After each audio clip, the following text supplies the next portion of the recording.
Lições Bíblicas Adultos.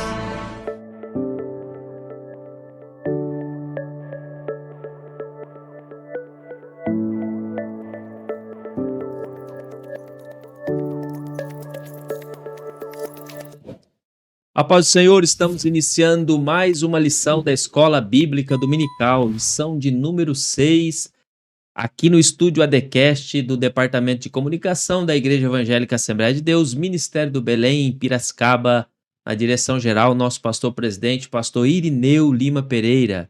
E hoje recebendo aqui no estúdio ADCast para mais uma lição da Escola Bíblica Dominical de Adultos, o presbítero irmão Samuel Silva. Paz do Senhor, irmão Samuel. A paz do Senhor, pastor. Que Deus abençoe a todos e que essa aula seja uma bênção para as nossas vidas. Amém. Também, mais uma vez, recebendo aqui no nosso estúdio, pastor João Rafael. A paz do Senhor, pastor João. A paz do Senhor, pastor Nosley. A paz do Senhor, pastor Samuel. Muito obrigado por essa oportunidade. Amém. Hoje nós estudaremos a lição de número 6, que vai tratar sobre o tema Uma Igreja Não Conivente com a Mentira. O textuário desta lição encontra-se em Atos dos Apóstolos, capítulo 5, versículo 3, que diz assim: Disse então Pedro, Ananias, por que encheu Satanás o teu coração, para que mentisses ao Espírito Santo e retivesses parte do preço da herdade? A verdade prática da lição vai nos dizer o seguinte: como toda forma de engano, a mentira é pecado. Devemos, pois, andar sempre na luz da verdade. A palavra-chave da nossa lição é mentira. E hoje, nesta lição, nós estudaremos a respeito de vários assuntos que vão tratar, basicamente, aí sobre uma palavra muito feia, né? Que é a palavra mentira. E os objetivos da nossa lição é apresentar a origem da mentira como uma estratégia de Satanás para enganar os crentes, mostrar que mentira é uma escolha moral e que todo crente deve rejeitar o engano, e valorizar a santidade da igreja e a necessidade de viver em verdade diante de Deus.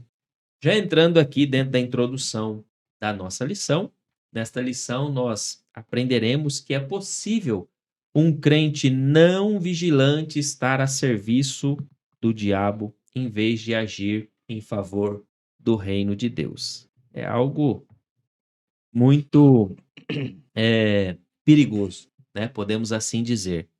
É algo muito perigoso.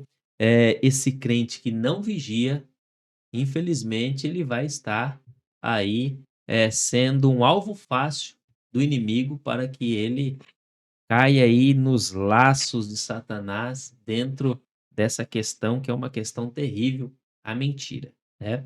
Já entrando aqui dentro do nosso primeiro tópico, podemos assim dizer, é o diabo, o pai da mentira. Já começa o tópico de uma forma bem incisiva aí, né? E aí o primeiro subtópico, o presbítero irmão Samuel, vai tratar sobre da natureza satânica mentir. Muito bem. Um assunto muito forte, principalmente nos dias atuais, onde a mentira parece que é a base da sociedade, né? Tivemos um presidente americano que ele disse uma frase que uma mentira bem falada se torna verdade. E, infelizmente, isso está acontecendo nos dias de hoje, né? A mentira, ela tem sido base de muitas coisas, né? A mentira se torna cômodo quando você precisa resolver uma coisa, quando você esquece uma coisa. E isso as pessoas estão levando numa naturalidade incrível. Parece que nada mais é errado, né? Mas quando a gente vê a tradução ou uma das definições de mentira, biblicamente falando, é transgressão grave oposta à natureza de Deus, que é a verdade. Jesus é a verdade. Se Jesus é a verdade, automaticamente, quando eu falo uma coisa que não é verdade, eu estou indo contra Jesus, né? Eu estou indo contra a natureza de Deus, porque ele é a verdade. né? Uma outra coisa que a gente pode entender é que a mentira sempre vai estar associada ao diabo. Não tem como você ter aquela mentira santa ou a mentira, a mentirinha. Não, nada disso. Ela sempre vai estar associada ao diabo. Uma outra coisa que a gente precisa entender sobre a mentira é que é um pecado que tem as consequências muito graves, né? É de natureza extremamente satânica. Por que isso? Estamos falando isso? Porque todas as vezes que a gente fala sobre mentira, automaticamente vem algumas palavras que seguem a palavra mentira. Ela vem junto com a palavra mentira. Engano, embuste e muitas das vezes até assassinato. É uma palavra muito forte, mas está relacionado também a isso. E mais para frente a gente vai entender esse termo tão chocante. Amém. Então, dando continuidade aqui, já vamos para o segundo subtópico, que é uma sequência aí, né? A mentira como um ardil maligno. Pastor João. Pois bem, o presbítero Samuel introduziu falando sobre as associações da palavra ou esse sentimento mentira que associa-se diretamente ao diabo. Nós vamos ver essa verdade na Epístola de Paulo aos Gálatas, na relação das obras da carne. Gálatas capítulo 5, versículo 19. Não há associação da palavra mentira nas obras da carne. Mas lá em Apocalipse, no capítulo 20, fala que os mentirosos não herdarão o reino de Deus. Então, como a mentira é relacionada diretamente ao diabo, aquele que mente é filho do diabo. E, consequentemente, ele não herdará o reino de Deus. Mas, no subtópico 1 ainda, eu extraí aqui um texto, e no último parágrafo está escrito: o apóstolo Paulo viu esse espírito de engano. Nós vamos perceber, tanto Pedro quanto Paulo, eles tinham o espírito de discernimento, que é um dom. Hoje, nós vemos por aí afora alguns líderes com ausência desse dom.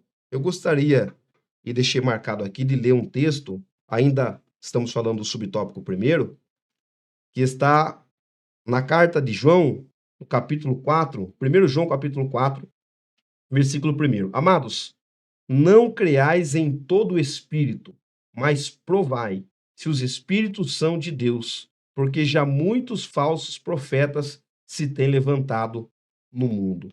Então, aqui um alerta para a mentira.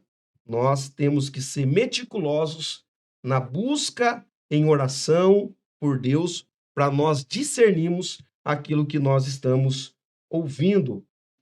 Pontuando aqui o subtópico 2, nós estamos falando a respeito, ainda a respeito do mesmo assunto, e eu extraí aqui a palavra politicamente correto. No último parágrafo, o escritor da revista, pastor José Gonçalves, ele nos situa dizendo: duas coisas que não são em si mesmas pecaminosas, vírgula, mas quando buscadas com a intenção errada se torna pecado. É a frase que está em alta aí na sociedade, o politicamente correto.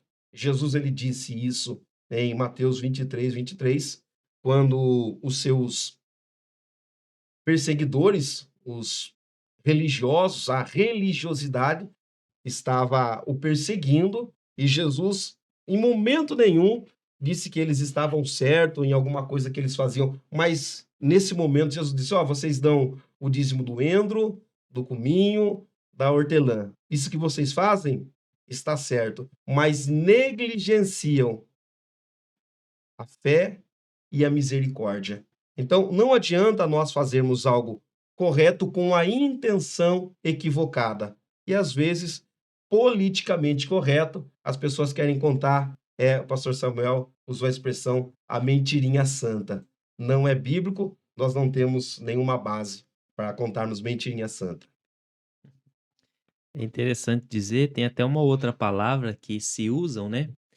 Que é a tal da palavra omitir. As pessoas dizem assim: não, eu não menti, eu omiti. Que na verdade é a mesma coisa, né? Porque o omitir é você não revelar a verdade. E o que que é o contrário da verdade? A mentira, né? Você não revelou a verdade, você mentiu. Então, é justamente essa fala do pastor João, que é o tal do politicamente correto, que está dentro desse mesmo contexto, né? Nesse subtópico 2 também, aqui diz a mentira como um ardil maligno, tem um texto de 2 Coríntios capítulo 2, verso 10 e 11, que diz assim: "E a quem perdoardes alguma coisa, também eu, e a quem perdoardes alguma coisa, também eu, porque o que eu também perdoei, se é que tenho perdoado, por amor de vós o fiz na presença de Cristo, para que não sejamos vencidos por Satanás." E aí o verso 11: "Porque não ignoramos os seus ardis." E aí aqui, já entrando no tópico 3 da lição, que diz: "Não superestime o inimigo."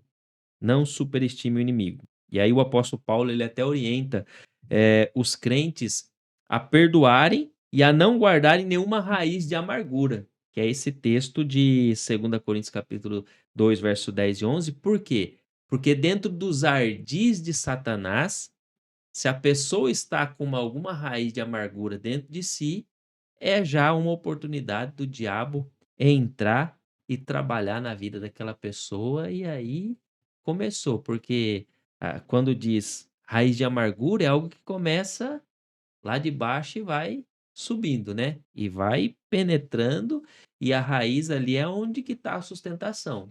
Se o diabo consegue tirar a sustentação do crente, acaba com tudo, né?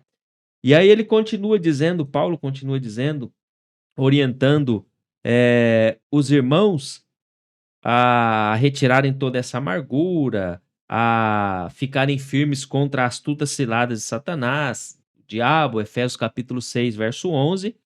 E aí, essa expressão grega, astutas ciladas, traduzida aí do termo grego, metodeias, é isso? Metodeias, né? De onde procede, no nosso termo em português, método. E aqui eu até circulei dentro da lição, 2 palavras aqui, 3 palavras: astutas ciladas, método e meticuloso.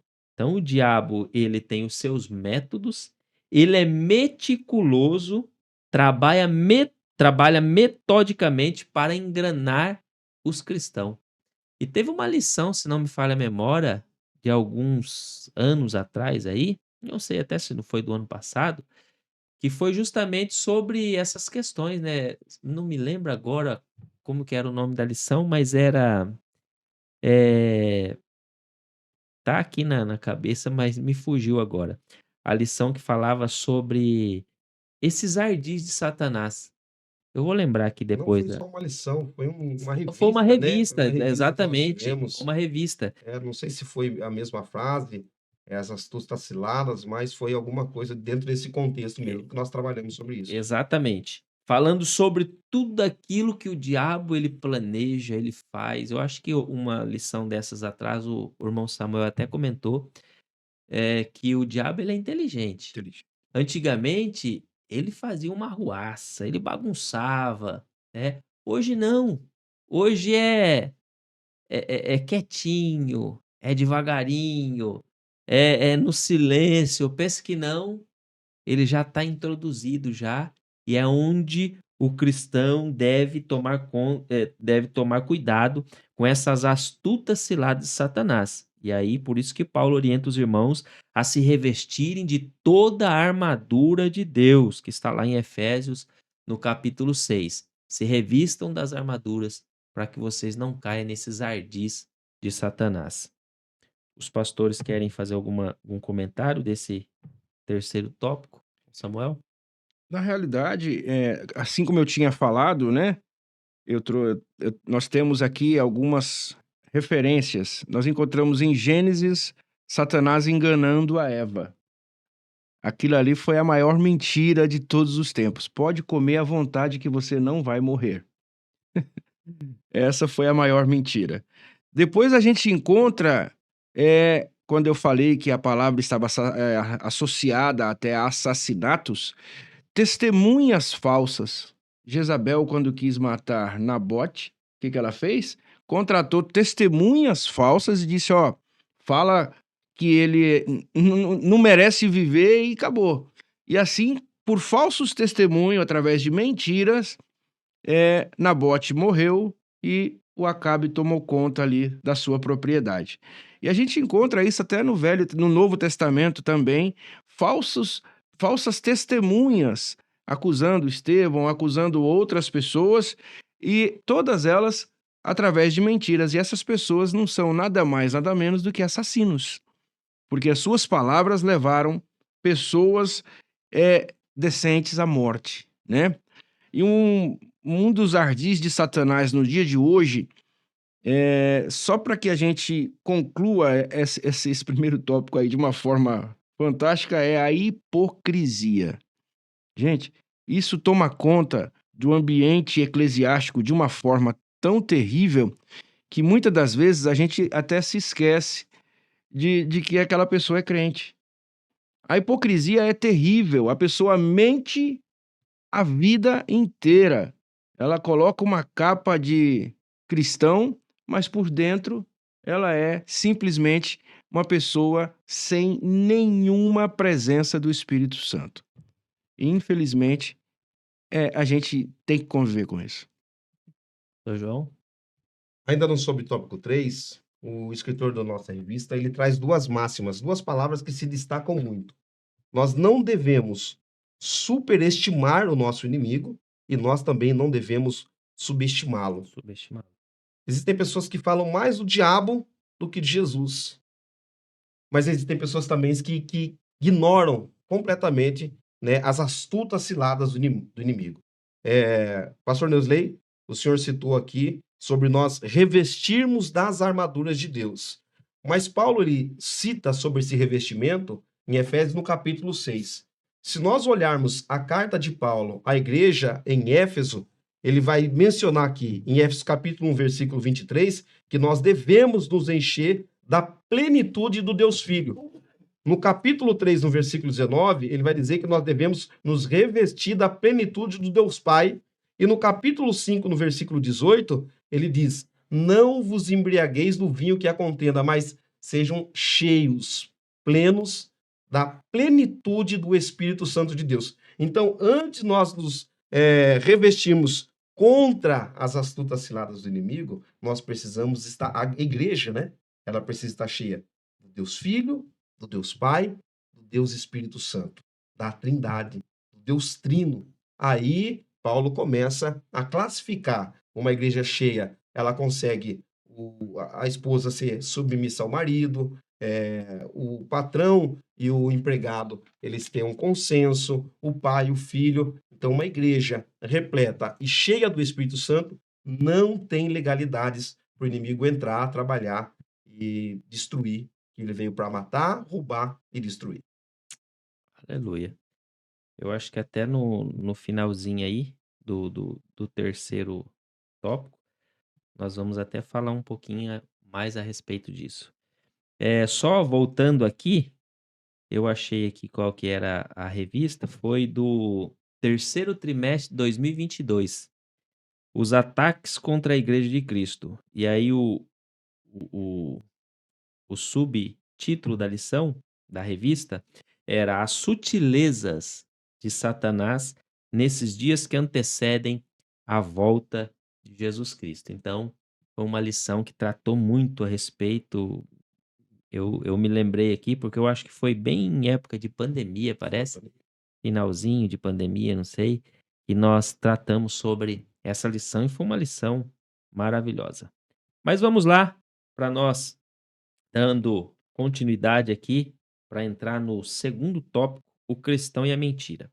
Mas antes de nós entrarmos neste segundo tópico, eu quero aqui deixar um convite para você a compartilhar esta live da lição da Escola Bíblica Dominical compartilhar com o teu amigo, compartilhar com a tua família, compartilhar com os irmãos da igreja, compartilhar com aquelas pessoas que você conseguir compartilhar. E além de compartilhar, também curtir essa live para que ela possa chegar aí a outras pessoas também. Eu tenho certeza que o conteúdo desta lição será de grande valia e edificação para o seu lar, para a sua casa, para a sua igreja, para os seus amigos. E eu tenho certeza que Deus vai trabalhar na tua vida através da aplicação das lições da Escola Bíblica Dominical. Vamos voltar aqui para a nossa lição, o cristão e a mentira. Primeiro subtópico aqui, ele vai dizer sobre mentir é uma escolha. Presbítero irmão Samuel. Em Efésios 4:25, né? Paulo recomenda: pelo que deixai a mentira e falai a verdade, cada um para com seu próximo, pois somos membros uns dos outros. A gente tem que levar em consideração que o erro que muitas das vezes fazemos ou muitas das vezes é feito é uma escolha pessoal, né? Não existe tentação maior do que as nossas forças. Tentação é diferente de provação. Tem gente que diz: não, Deus não nos prova além das nossas forças. Não, isso aí não é real. A gente encontra o próprio apóstolo Paulo dizendo: olha, a prova que eu passei era tão grande lá na Ásia que eu desfaleci, eu desisti da vida, né? Então, assim, realmente existe provação maior do que as nossas forças, porque aí viramos dependentes de Deus. Mas a tentação, ela é humana. A tentação, ela provém de Satanás. E aí não existe tentação maior do que as nossas forças. O que o apóstolo Paulo está dizendo? Você peca porque quer. Não é Satanás que coloca uma arma na sua cabeça e diz, peca agora. Não, jamais. Você escolhe pecar, né? E às vezes escolhemos mentir por conveniência, como já falamos aqui logo no começo. E um dos exemplos disso foi o próprio casal que a Bíblia nos relata aqui, que está em questão, no capítulo 5 de Atos dos Apóstolos, é o nosso amigo Ananias, né, e a sua esposa Safira, agiram por livre e espontânea vontade. Olha, vamos fazer o seguinte, vamos guardar um pouco de dinheiro e o resto a gente leva lá e fala que vendeu só por isso. Ou seja, foi uma mentira já planejada, sem ninguém importar se estava errado ou não. Porém, o que a gente precisa entender é que muitas das vezes as pessoas querem encontrar argumento para defender a mentira. Não, mas a gente... Deus ele é bom, ele é bondoso, ele sabe que foi uma falha, que foi isso, mas a gente tem que levar em consideração que, muitas das vezes, para dar exemplo aos outros, ele não deixa passar. E esse caso de Ananias e Safira foi um desses casos. Então, escolha falar a verdade. É isso que Paulo diz aos Efésios, capítulo 4, versículo 25. Deixai a mentira e falai a verdade. Essa deve ser a nossa escolha, porque muitas das vezes pecamos porque queremos. Amém. Quando o senhor está falando de escolha, aqui na lição diz que mentira é uma escolha que envolve a natureza moral. Né? E moral aqui no grego, ethos, e aí depois traduzido para o latim de mores, ele traz aí o sentido de conjunto de valores individuais ou coletivos que norteia a conduta do indivíduo. Então, moral é esse conjunto de valores que, de repente, nós, às vezes, crescemos tendo um conjunto de valores. Mas aí, quando chega num determinado ponto, esse conjunto de valores, ele passa a ser o que vai nortear a minha conduta individual. Então, é a minha escolha. Vai ser pautado na natureza moral do indivíduo. Então, por isso que quando eu já ouvi, né, uma pessoa falar assim, aquela pessoa não tem moral nenhuma. Por quê? É uma pessoa que o conjunto de valores dela, que está norteando a vida daquele indivíduo, daquela pessoa, é pautado só na mentira. É pautado em coisas que deixa ele com essa palavra de uma forma, inversa, né, sem moral, não tem moral. E é uma palavra muito feia, né. E aí, se a gente for traduzir aqui, acaba traduzindo para a questão de mentira mesmo. É uma pessoa que vive mentira, que vive em mentira, né. Senhor João quer acrescentar algo desse Acrescentando, nós podemos fazer a semelhança do caráter, né? Pontuando o que o senhor falou. exato, O indivíduo, o homem, você vê a necessidade dele ter um encontro com Jesus. Nós ouvimos a frase sobre a síndrome do Éden. Não sei se o senhor já ouviu, mas o indivíduo ele é tão corruptível, o ser humano, que até a criança, enquanto ela não encontra a verdade que é Jesus, eu tenho, reiterando, eu tenho um filho de 5 anos, mas uma criança com essa idade ou menor que essa idade, ela comete algum delito. A primeira coisa que ela faz, ela transfere a responsabilidade. Foi meu irmão, ou então fala: "Não fui eu". não foi eu. Isso está intrínseco no homem. É por isso que nós precisamos constantemente buscar esta verdade em Jesus Cristo, né? Eu destaco aqui, para me concluir, o segundo parágrafo do primeiro subtópico. Isso fica ainda mais claro quando Pedro, sobre o discernimento do Espírito Santo. Nós reiteramos esta fala. A igreja, ela precisa buscar, através da oração, o discernimento do Espírito Santo. Porque hoje, os nossos púlpitos, reforçando a fala do nosso pastor presidente, ele fala muito isso, tem que tomar cuidado com quem nós colocamos em cima dos nossos púlpitos, porque tem pessoas distorcendo. Está escrito uma coisa na Bíblia, não tem nada a ver se está escrito. A minha verdade é a máxima que está valendo. Então, nós temos que tomar cuidado com essas questões. Eu acho que dentro dessa fala do pastor João, nós podemos até que se a gente for entrar por esse caminho aí, Vai acaba longe. indo longe, né. Mas se a gente entrar aí dentro dessa questão, hoje se diz sobre que não existe verdades absolutas, Absoluta. né. Eh, Existem verdades subjetivas. De repente, eh, esse livro aqui para mim eu posso falar que isso aqui não é um livro, é um celular, um tablet. A pessoa: "Não, é um livro". Não, para você é um livro, mas para mim é um tablet isso daqui. Então, isso para mim virou uma verdade subjetiva. Na verdade, a palavra é uma mentira, né. Então nós devemos tomar cuidado, muito bem dito pelo pastor João, quem nós deixamos, falar, quem nós deixamos ensinar, quem nós colocamos nos nossos púlpitos, né. Então isso é algo muito importante. Entrando aqui já no subtópico 2 da lição, atraídos pela mentira. Pastor João.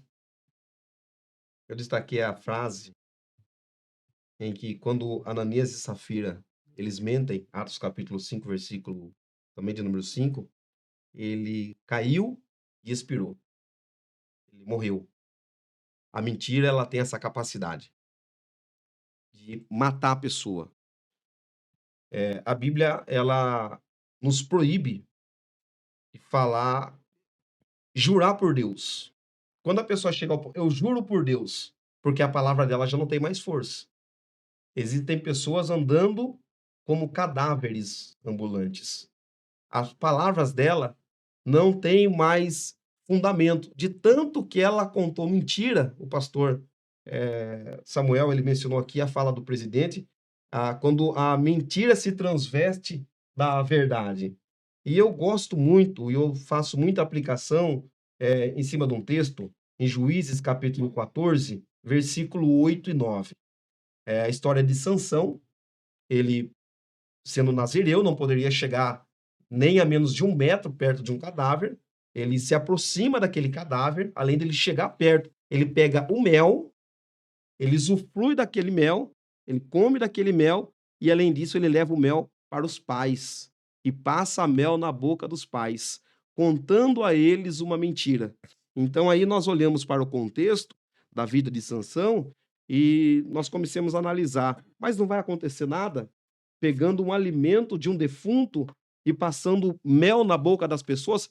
A gente conhece a pessoa, conhece a vida da pessoa, sabe que ela está falando a mentira, mas aí parece que não está acontecendo nada. Mas, na verdade, ela tornou-se um cadáver ambulante. Ela é uma pessoa mentirosa.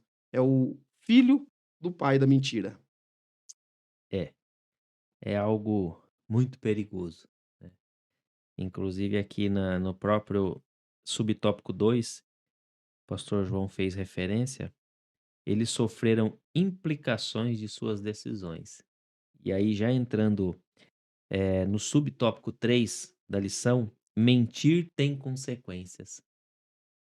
Então, é por isso que desde o início da lição nós estamos falando aqui até com cuidado, né, a respeito desse assunto. Porque é um assunto que nos leva à reflexão também.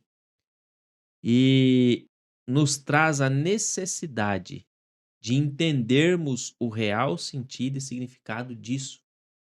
Porque nós já falamos aqui sobre a sutileza de Satanás. Satanás, ele não. Tem aqui, ó, já até grifei aqui, ó. Thomas Kempis, ele escreve: em primeiro lugar, chega à mente um simples pensamento sobre o mal, vírgula. Então, depois, chega à mente uma forte impressão do mesmo. E depois o deleite do mal com o impulso de praticá-lo. Então o diabo ele já não coloca de pleno ali a mentira na sua vida para você usufruir dela, para você se beneficiar dela ou para você qualquer coisa. Não. Primeiro aqui, ó, chega na mente o simples pensamento.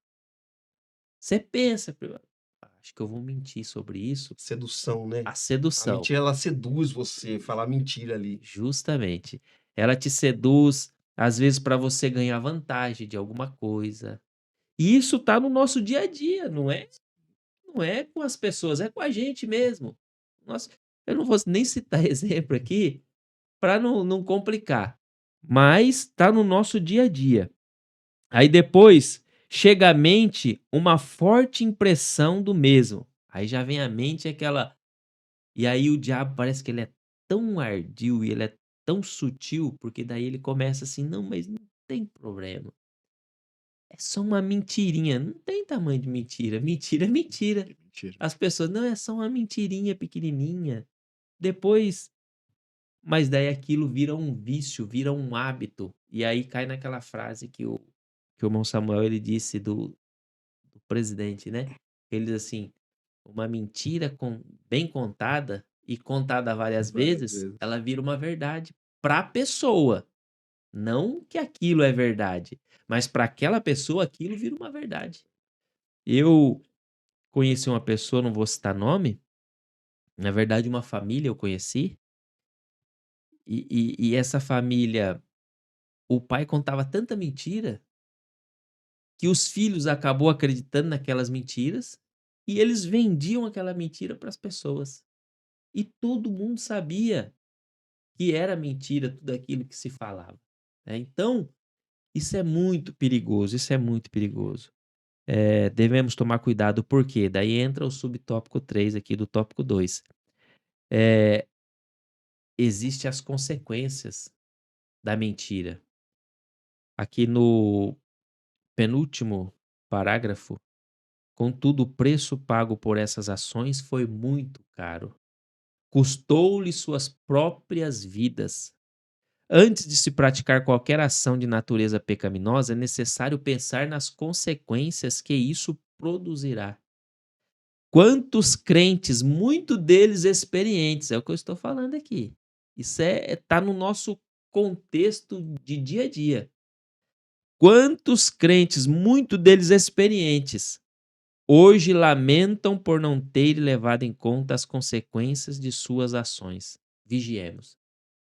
Quantas pessoas hoje vivem consequências da, das ações que levaram eles a mentirem, a praticarem algum tipo de pecado. Então nós devemos tomar muito cuidado. Mas o Samuel quer acrescentar algo aqui desse terceiro, ou o pastor João? Ficou em destaque essa frase, né? Custou-lhes suas próprias vidas. Eu lembro do texto em Juízes, Jefité, ele tenta evitar uma guerra, mas ele não consegue. Os efraimitas vêm para cima dele e chega numa situação que os efraimitas têm que atravessar ali o Rio Jordão e na linguística eles tinham que pronunciar a frase shibolete, né? E eles, pela variação da língua, o dialeto, eles não conseguiam pronunciar shi, as consoantes C e H. Então eles pronunciavam o S, si bolete. E por causa dessa mentira, era só chegar na frente do rio, falar rio, porque a palavra shibolete significa rio, falava rio e passaria pelo rio. Mas eles preferiram mentir e com a mentira, a Bíblia diz que morreram 40.000 pessoas, a consequência da mentira, né? A consequência Tá da vendo que tá mentira. dando errado, tá vendo o irmão caindo no abismo e continua mentindo, né? As consequências tornam-se irrevogáveis, às vezes para uma família e para um povo, para uma nação. Meu Deus. Mas vamos prosseguir aqui para o terceiro tópico da nossa lição, que traz por título A Igreja que Repele a Mentira. Aqui já começa a ficar melhor, né? Nesse terceiro tópico. Presbítero irmão Samuel, iniciando aqui, uma igreja temente. Muito bom. A palavra temor expressa na nossa lição é phobos, né? Que para muita gente é traduzida por medo. Aqui nesse capítulo está traduzida por reverência, por cuidado, cautela, né? E quando a gente começa a ler o dicionário Strong para ver mais definições sobre esse assunto, ele vai dizer que não é medo, mas ele troca a palavra medo por respeito. E eu acho muito bom essa definição de respeito, porque depois do acontecido, o povo passou a respeitar a ação do Espírito Santo na vida daqueles homens, na vida de Pedro. O pessoal olha e fala, peraí, agora não dá para mentir mais. Mentira agora não tem mais jeito, né? E a gente vê, irmãos, que quando a igreja é temente, ela é uma igreja sincera. E quando a gente pega a origem da palavra sincera, nos remete exatamente à palavra sem cera, que traduzindo sem cera aí, é aqueles atores que apresentavam nos teatros gregos, os teatros da antiguidade, onde as mulheres não poderiam participar. Então eles passavam cera no rosto para parecer com a fisionomia feminina. E quando terminava o teatro, que eles eram chamados para alguma coisa, eles diziam, não, só após ficar sincero. Ou seja, só após tirar a cera. E aí, quando a igreja é uma igreja temente a Deus, ela não tem cera. Ela é sincera, ela é sem cera, ela é temente, ela tem respeito pelas coisas de Deus. E o mais importante de tudo isso é que se Deus não tivesse, o autor descreve aqui, eu amei essa, até sublinhei aqui, se Deus não tivesse usado Pedro para parar o intento daquele casal, o pecado teria entrado na primeira igreja e, sem dúvida, causado danos irreparáveis. Gente, o pecado, quando entra em algum lugar, ele só destrói. Quando o pecado entra em uma família por intermédio do adultério, por exemplo, é um dano irreparável. É uma ferida que é difícil de se fechar. Então, quando o autor ele descreve aqui que se Pedro não tivesse usado por Deus ali, não tivesse brecado aquele negócio, ia virar uma bagunça. Todo mundo ia mentir, Satanás ia reinar na igreja, né? Porém, o autor também continua dizendo aqui, ninguém pode agir na igreja de Deus da forma que achar mais conveniente, pensando que não estará sujeito ao julgamento divino. Precisamos guardar as nossas vidas do mal. até o escritor aos Eclesiastes, ele disse assim: olha, guarda o teu pé quando entrares na casa de Deus. Ele está falando exatamente não de você ter medo da casa de Deus, não de você ter medo de Deus, mas você respeitá-lo a ponto de entender que ele é supremo. Glória a Deus. Eu, como o senhor, também grifei, porque eu achei essa frase aqui maravilhosa, né? Se Deus não tivesse usado Pedro para parar o intento daquele casal, o pecado teria entrado na primeira igreja, sem dúvidas, causado danos irreparáveis. E aqui nós estamos comentando sobre a mentira, sobre o pecado da mentira. Mas aqui nós podemos abranger, de um modo geral, a questão do pecado. E hoje nós vemos que não é falando mal de outras denominações, mas vamos falar dentro da própria Assembleia de Deus. Hoje algumas igrejas, Assembleia de Deus, estão irreconhecíveis. E aí o finalzinho, irmão Samuel, ele até coloca aqui, ó, ninguém pode agir na igreja de Deus da forma que achar mais conveniente, pensando que não estará sujeito ao julgamento divino. Então, a igreja é de Deus. E a igreja, ela, como a palavra que foi traduzida aqui, a palavra temor, né? Eu até tinha achado uma outra tradução que é sebomai. Não sei se a Do o dicionário Bico. texto que eu achei aqui do dicionário bíblico, ele coloca esses dois termos. O primeiro termo lá que é o phobos, né, que é traduzido por medo, pânico, terror, Isso. e o semobai, que é traduzido por reverência, respeito.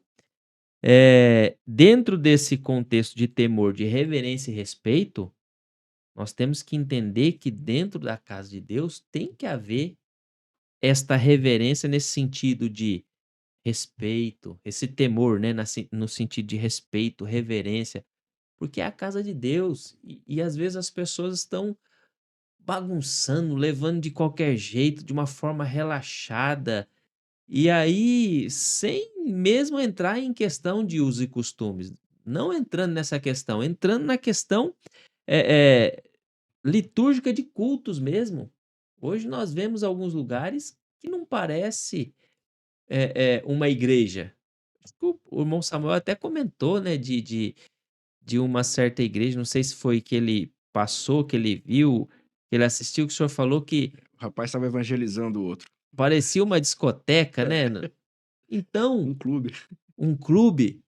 Eu vi esses dias um cara até filmou, ele estava dentro, assim, filmando, e um bar, e as pessoas bebendo, e as luzes coloridas lá, e tocando aquelas músicas, assim. Aí daqui a pouco o cara sai, assim, e ele faz uma selfie filmando igreja, e aí o nome da igreja, que eu não vou citar aqui, questão ética. Eu falei: "Meu Jesus". Então nós temos que tomar cuidado, porque daí voltando ao tópico anterior, né, nós falamos sobre as consequências. Estava no contexto da mentira, mas aí podemos dizer sobre a consequência do pecado. A consequência é dessa questão de reverência e respeito. E aí, usando até a palavra que foi usada aqui, phobos mesmo, na questão do temor aqui, e usando a palavra medo, parece que nem isso as pessoas têm mais. Porque antigamente, se a gente não tinha respeito e reverência, tinha pelo menos medo, Tinha medo. né, tinha medo. Eu acho que o senhor é dessa época, eu não sou tão antigo, mas eu cheguei a pegar um pouquinho de uma época que a pessoa, ele tinha medo de tocar no cálice do Senhor, no pão, Isso. ele tinha medo dele pegar ali, ele cair morto na hora. Hoje as pessoas parece que não têm mais reverência. Pessoa em adultério, tá tudo tomando ceia, normal. Então, temos que tomar cuidado, porque existe ainda as consequências. Deus ainda, ele é o mesmo Deus, ele ainda age nessas situações. E ele ainda é o dono da igreja, né? Ele Ele não ainda terceirizou a igreja é dele ainda. exatamente. Entrando aqui já, e o pastor João pode fazer aí um apanhado dos 2 tópicos, é uma igreja forte. Nós mencionamos na aula de número 5, o tópico número 2, nós falamos sobre a igreja dinâmica. Nós falamos que a igreja dinâmica, ela não é uma igreja sincrética, né, que traz atrativos do mundo para dentro da igreja.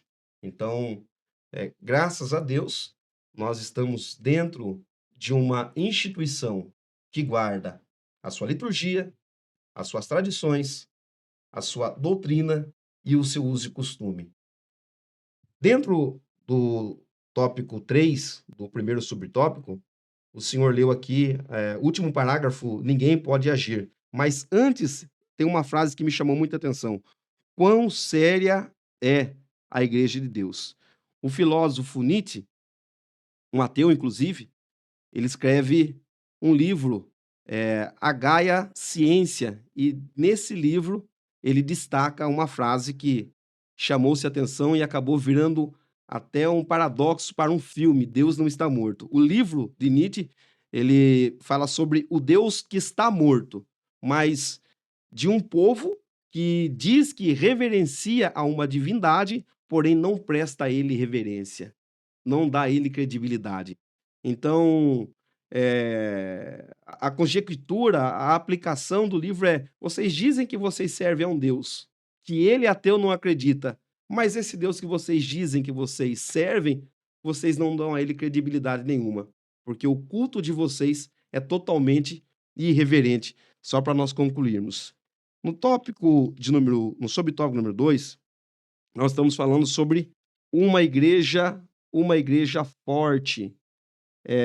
Uma igreja forte, ela não é uma igreja anêmica. Eu destaquei aqui o texto de 1 Coríntios, capítulo 5, versículo de número 1 ao 5. Nós podemos ler o texto de forma bem objetiva e rápida para nós ganharmos tempo. 1 Coríntios, capítulo 5, do versículo 1 ao 5. Geralmente, se ouve que há entre vós fornicação, e fornicação tal, qual nem ainda entre os gentios, como é haver quem abuse da mulher do seu pai. Estais inchados, e nem ao menos vos entristeceis, por não ter sido dentre vós tirado quem cometeu tal ação. Eu, na verdade, ainda que ausente do corpo, mas presente no espírito, já determinei, como se estivesse presente, que o que tal ato praticou, em nome do nosso Senhor Jesus Cristo, junto a vós, eu e meu espírito, pelo poder de Deus, do nosso Senhor Jesus Cristo. Versículo 5 que nos chama a atenção. Seja entregues a Satanás para a destruição da carne, para que o espírito seja salvo no dia do Senhor. Olha, o agravante que Paulo está nos trazendo em cima dessa reflexão. Uma igreja forte, ela não tolera o pecado. Nós estamos falando de um homem que estava preso dentro de várias circunstâncias e determinações, mas ele recebe as informações das igrejas a qual ele tinha passado, e ele está dizendo, aí há pecado. E com pecado não se brinca. Precisa-se de disciplina. E depois, lá em 2 Coríntios, no capítulo 7, no versículo 10, ele pede para reintegrar esse irmão que havia molestado, deitado com a mulher do seu pai. Então, uma igreja, para ela crescer saudável, e uma igreja para crescer forte, ela não tolera o pecado dentro das suas limitações. Amém. Aqui eu até grifei um parágrafo que diz assim, ó, a prova disso, a igreja forte, a prova disso é a manifestação dos dons espirituais, que inclusive levou os apóstolos a operar milagres extraordinários através do poder do Espírito Santo. Então, vai existir pecado? Vai existir mentira? Sim, por conta das sutilezas de Satanás e das brechas que alguns irmãos dão, infelizmente. Mas a manifestação do Espírito Santo nesta igreja a torna forte para reprimir o pecado, porque, como foi dito pelo pastor João, ainda existe o discernimento de espírito em muitos pastores, em muitos irmãos, obreiros, para que visualizando, entendendo aquele contexto, possa trabalhar a vida destas pessoas. E até mesmo aqueles que ainda existe o temor de Deus na vida, esses ainda vêm a arrepender-se de seus erros, de seus pecados, se humilhar perante Deus, porque nós já falamos sobre a graça, sobre a misericórdia, sobre o amor, que vai recair sobre essa pessoa e Deus vai ter misericórdia dele e ele vai se levantar novamente. Então, uma igreja forte, ela trabalha dentro da manifestação do poder de Deus, o amor opera nessa igreja, a misericórdia, a graça, e essa igreja, ela deixa de ser inoperante e passa a ser cada vez mais operante no crescimento, eh, e na evangelização para a pregação da palavra do Senhor. E a correção e a disciplina, ela é essencial. Eu gosto Exatamente. do texto que Paulo menciona em 2 Timóteo, no capítulo 4. Ele cita o nome de um obreiro, Alexandre Latueiro, nos causou muitos males. Muitos males. Aí a frase que eu uso em cima dentro dessa aplicação é que a misericórdia não nos isenta da responsabilidade da denúncia. Ó, Alexandre Latueiro pecou aqui, ele está indo aí. Eu preciso denunciá-lo. Se ele aceitar a correção e a disciplina, reintegra ele aí. Mas existem pessoas que ficam pulando de igreja em igreja, o senhor mencionou aqui, passa por várias denominações, porque ela não quer viver ou sofrer a disciplina necessária por Deus para, né, um bom andamento dele mesmo como indivíduo e para o consentimento da obra de Deus. Outro texto que eu gosto também, corroborando, é o texto de Filemão, né? Quando Paulo, ele escreve a Filemão dizendo: Filemão, tem misericórdia de Onésimo. Ele pecou, ele errou, ele pode ter feito alguma coisa que não te agradou, mas recebe ele de volta aí, tenha misericórdia dele. Então, são textos que ficam para o nosso aprendizado, para a nossa aplicação nos dias de hoje. Eu até comentei em uma aula anterior que tem tantos textos que a gente olha aqui e fala, mas isso aqui poderia não ter sido escrito, né?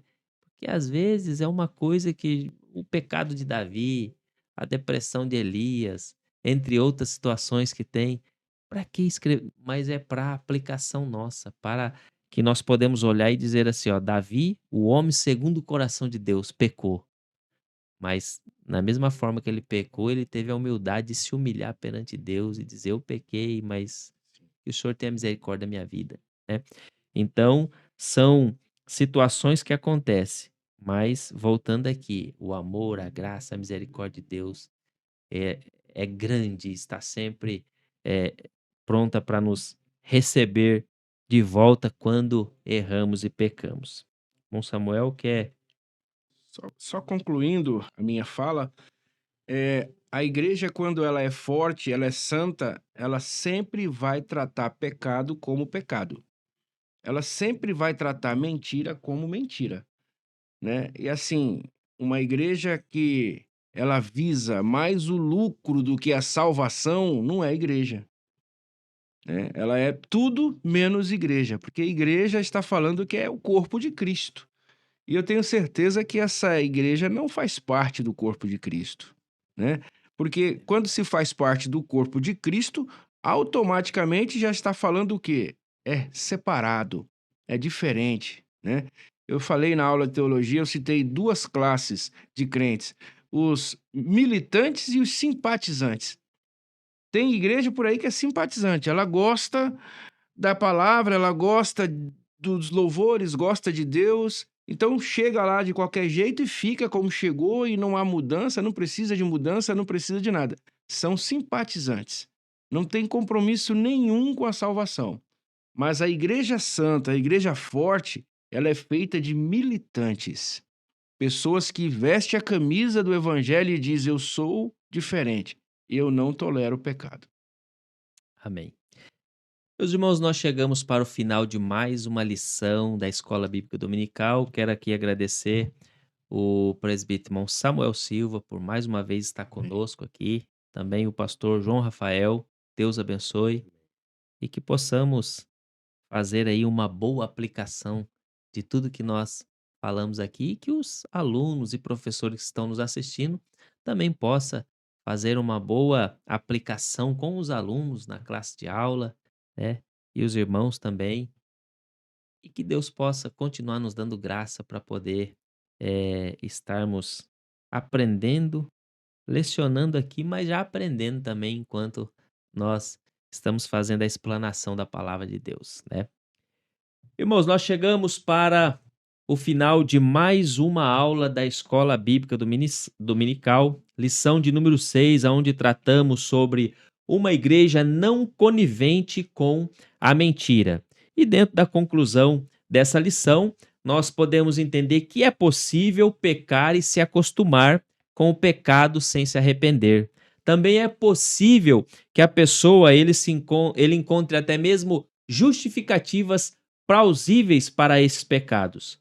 Mas de uma coisa nós podemos entender: não é possível escapar do juízo de Deus. E fica um alerta: ninguém é capaz de enganar a Deus.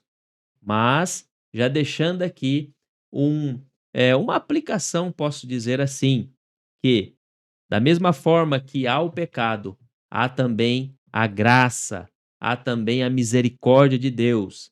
Se por algum motivo você, no meio da sua caminhada e jornada de fé cristã, você se escorregou, teve um deslize, que você possa se recorrer a Deus, pedir a misericórdia e a graça do Senhor, que eu tenho certeza que Ele vai te ajudar e tenho certeza que Ele vai te levantar para que você possa viver uma vida de santidade com o Senhor.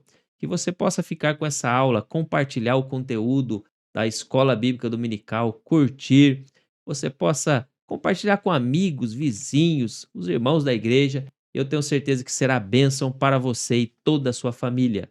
Nós ficamos por aqui. Até a próxima lição da Escola Bíblica Dominical. Deus abençoe.